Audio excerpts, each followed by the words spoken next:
இங்கே வருகை தந்திருக்கும் கடத்தொழில் நீதியவள அமைச்சர் ராமலிங்கம் சந்திரசேகர் தோழர் அவர்களுக்கும், அதே நேரம் இலங்கையின் அஞ்சல் மா அதிபர் அவர்களுக்கும், அதே நேரம் வடமாகாணத்திற்கு பொறுப்பாக இருக்கும் மஞ்சள் மா அதிபர்கள், அதே நேரம் இங்கே வந்திருக்கும் பிரதேச சபை உறுப்பினர்கள், இந்த பிரதேச வாழ் மக்கள், அதே நேரம் ஊழியர்கள் அனைவருக்கும் காலை நேர வணக்கத்தை தெரிவித்துக் கொண்டு, உண்மையாகவே இதுவரை காலமும் தபால் நிலையம் என்பது ஓரளவு பண ஒதுக்கீடுகள் குறைவாக இருந்திருக்கும்.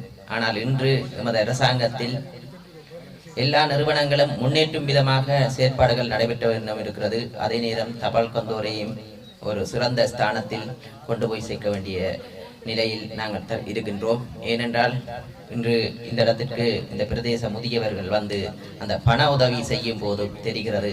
அதே நேரம் இந்த இடத்தில் ஒரு கட்டுமான பணியை செய்ய வேண்டும் என்று இந்த பிரதேச வாழ் மக்கள் எத்தனித்திருக்கிறார்கள்.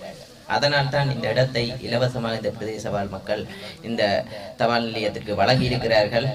அதன் நிமித்தமாக எமது அரசாங்கம் இன்றைய நாள் 2 கட்டிடத்துக்கான அடிக்கல் நாட்டு வேலைகளை செய்கின்றோம். இந்த இடத்திலும் அச்சுவேலி பிரதேசத்திலும். இதனூடாக இந்த பிரதேச வாழ் மக்கள் இல்லை, இந்த பிரதேசத்தில் இருக்கும் இந்த இதுக்கு அயல் கிராமம் இல்லோம் இதனூடாக பயன்பெறும் என்று திடமான நம்பிக்கை இருக்கிறது. எம்மை பொறுத்த வரைக்கும் இந்த கட்டுமான பணிகள் நடைபெறும் போது இந்த பிரதேச மக்களின் வாழ்வாதாரங்களும் முன்னேறும். அபிவிருத்தி என்பது இந்த எமது அரசாங்கத்தை பொறுத்த வரைக்கும் வடபகுதிக்கு அதுவும் சிறந்த அபிவிருத்திகளை செய்ய வேண்டும் என்று எத்தனைப்புடன் இருக்கின்றன.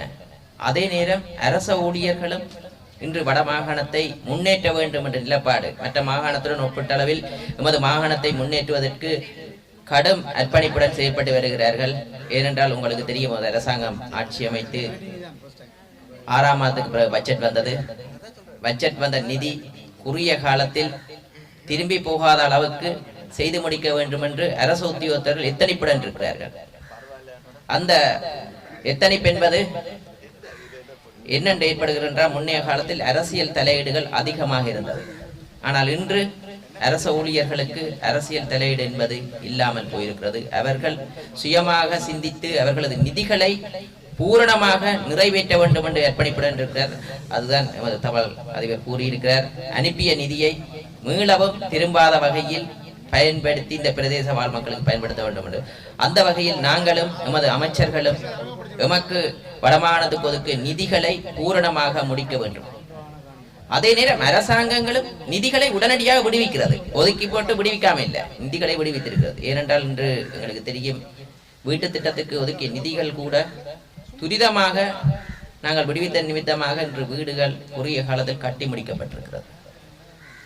இந்த வகையில் எதிர்வருங்காலத்தில் இதைவிட வடமாகாணத்துக்கு சிறந்த அபிவிருத்திகள், வெளிநாட்டு உதவி திட்டங்களையும் கூட அதிகளவாக எமது நாட்டின் தலைவர் அவர்கள் வடமாகாணத்துக்கு வடக்கு கிழக்குக்கு உதவ வேண்டும் என்று அர்ப்பணிப்புடன் ஜப்பான் சென்ற போது 100 பாடசாலைகளை புனரமைப்பதற்கு வடக்கு கிழக்கு பகுதிகளில் ஒப்பந்தத்தை செய்து வந்திருக்கிறார்கள். அதன் ஊடாக எங்களுக்கு தெரியும், பாடசாலை மட்டுமில்லை, இங்கே இருந்து பில்டிங்குகள் கட்டடங்கள் கட்டும் போது இந்த பிரதேச வாழ்வார்கள் முன்னேற்றம் அடைவார்கள் என்ற நம்பிக்கை இருக்கிறது.